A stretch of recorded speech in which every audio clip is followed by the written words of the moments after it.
Thanks for joining us this morning for a cup of coffee. Yeah, absolutely. You've run for mayor before. Why do you want to be the next mayor of Kansas City? Stephen, wouldn't it be something if, as the underdog candidate here in Kansas City, the ideas that we're talking about in this campaign, and they're ideas that are proud ideas, ideas that need to be talked about. I'm talking about having a coordinated effort for education here in Kansas City, where we have a city office of education. I'm talking about making sure that the police respond in a timely fashion, which we're not seeing that right now.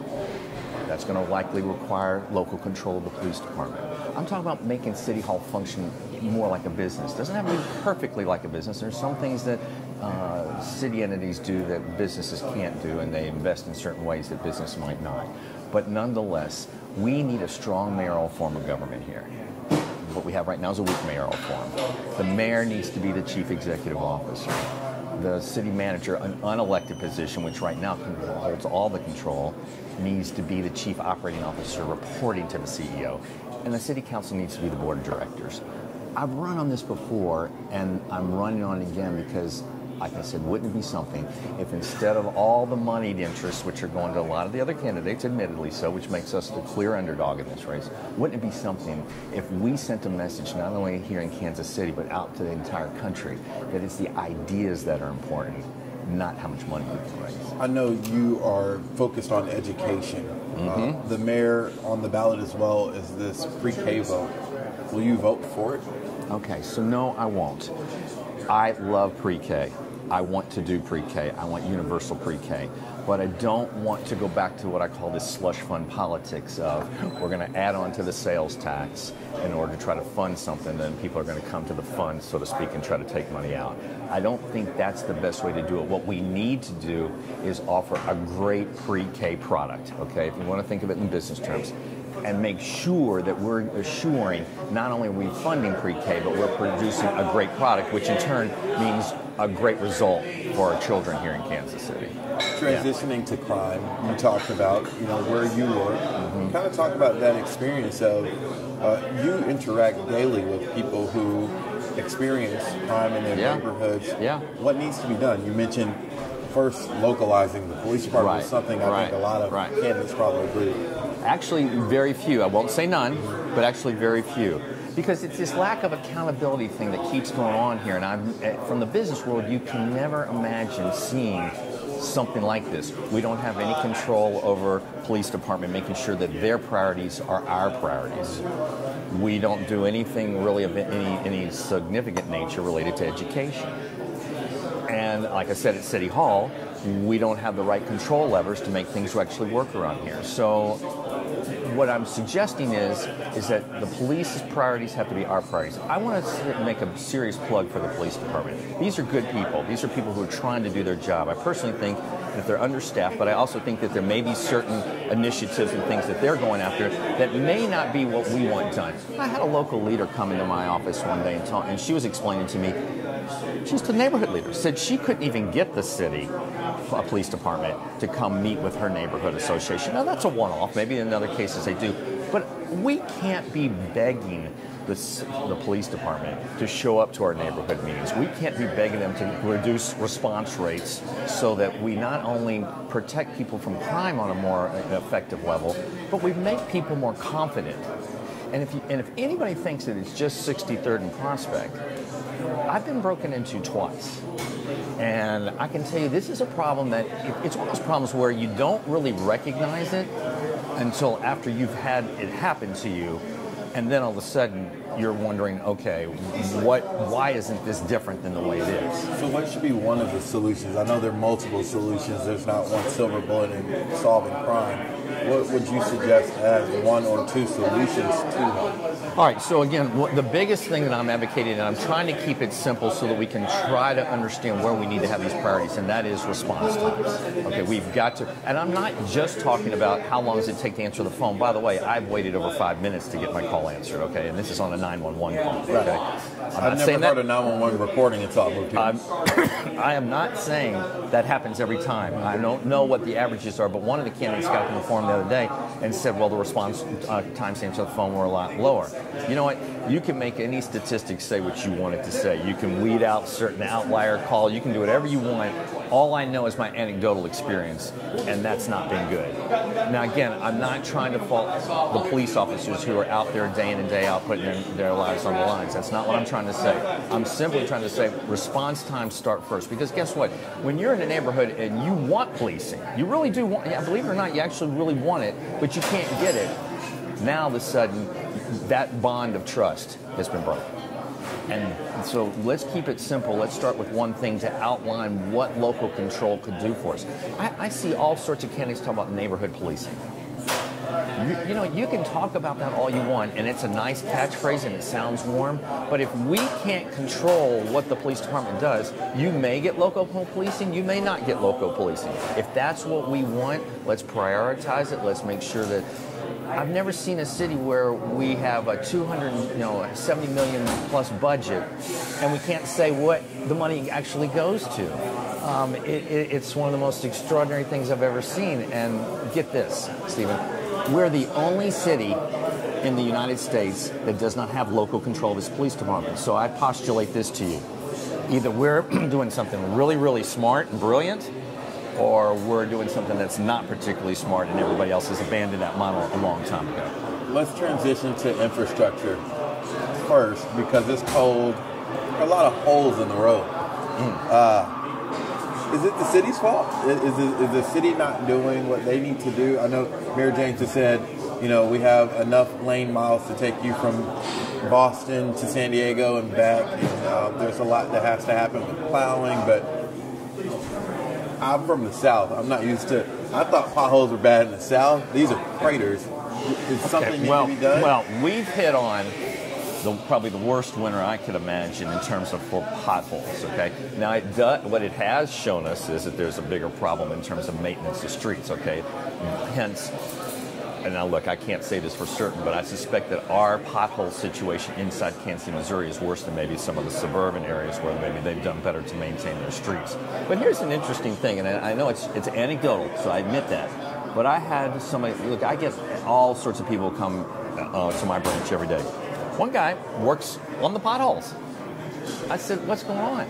Now, I'm not going to at all tell you who he was or what have you. He says, they're having me do potholes, but they didn't train me on how to do potholes. So he says, we're doing them, and I can see them busting up again almost as fast as we do them. So what's the problem? You know, as far as infrastructure is concerned, look, we passed a GO bond. We passed GO bonds. That's $800 million to try to do some of the things that we need to get done around here.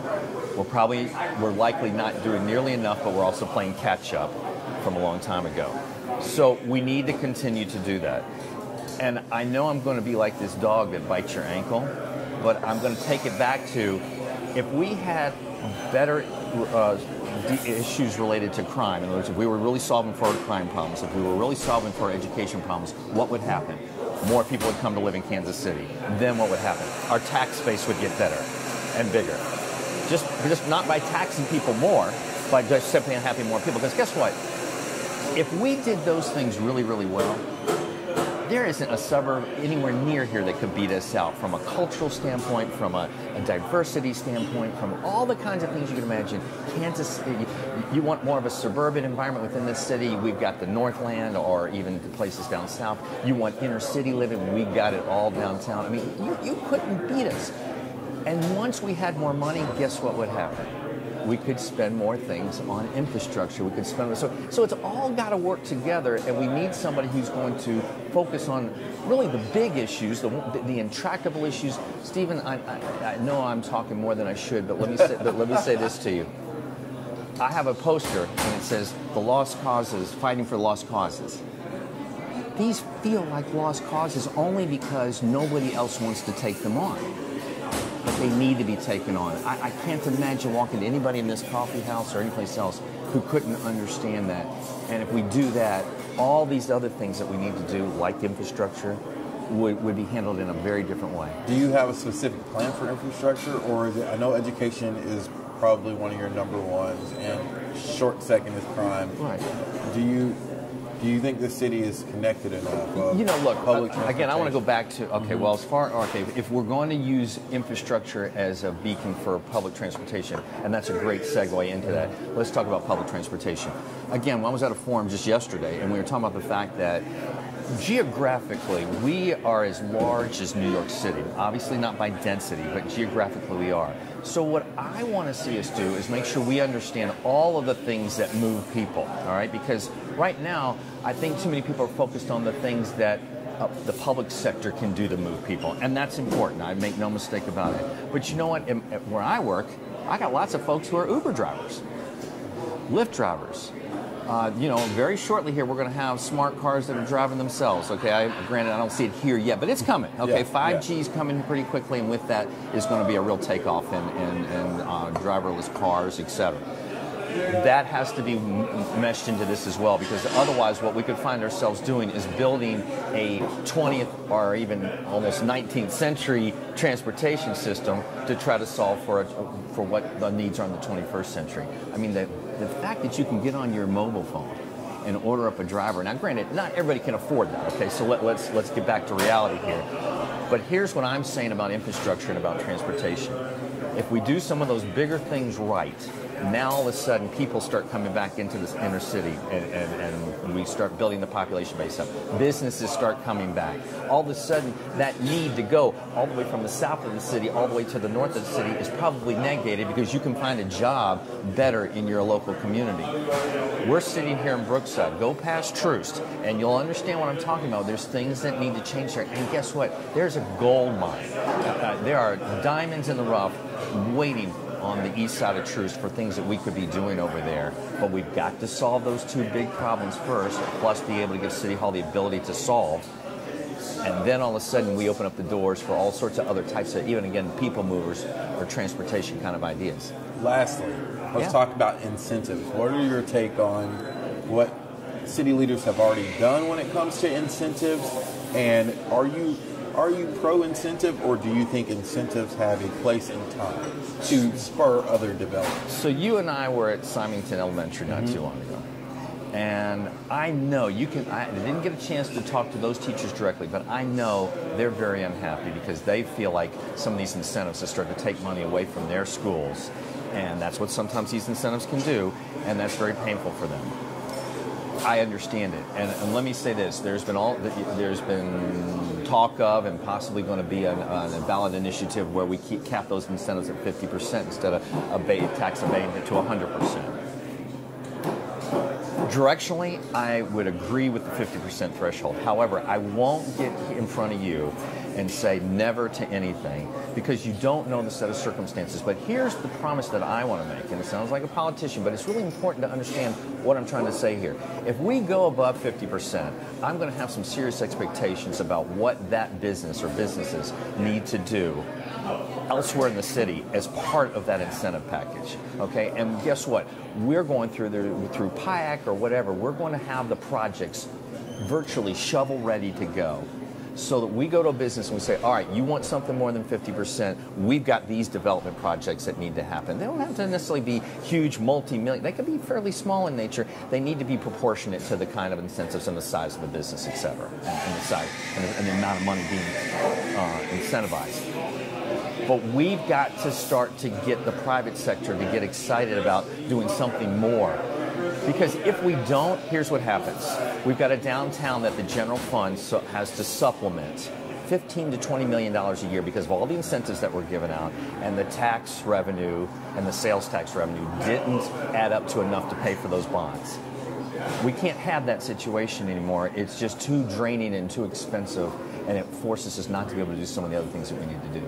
So the answer is, yes, we'll do incentives. Incentives are important, and they need to be done in the right areas, and they need to be coupled together with other projects that need to happen here in Kansas City so that everybody feels like they've got a benefit out of these incentives. Final question. Okay. In 30 seconds. Tell me, or the viewers, why they need to go with the underdog candidate April 2nd. Well, I'm going to kind of ties back to what we originally talked about. I'm the underdog candidate. We have very little money. We're out there talking to people. We're out there with really trying to connect with some statements of fighting for lost causes, and the impossible happens every day. Is it going to be impossible to do all the things that I'm talking about doing? Maybe being that outside candidate, board president for Habitat for Humanity, doing stuff on the advisory board with Operation Breakthrough, helping out in other ways here in the community. Maybe and now working on the east side of town. Maybe it takes that kind of a candidate who almost doesn't know what he can't do in order to try to push through these things that actually I don't think are impossible. Because, Stephen, the impossible does happen every day. Mr. Klein, thank you so much for taking time. Appreciate it. Enjoyed it.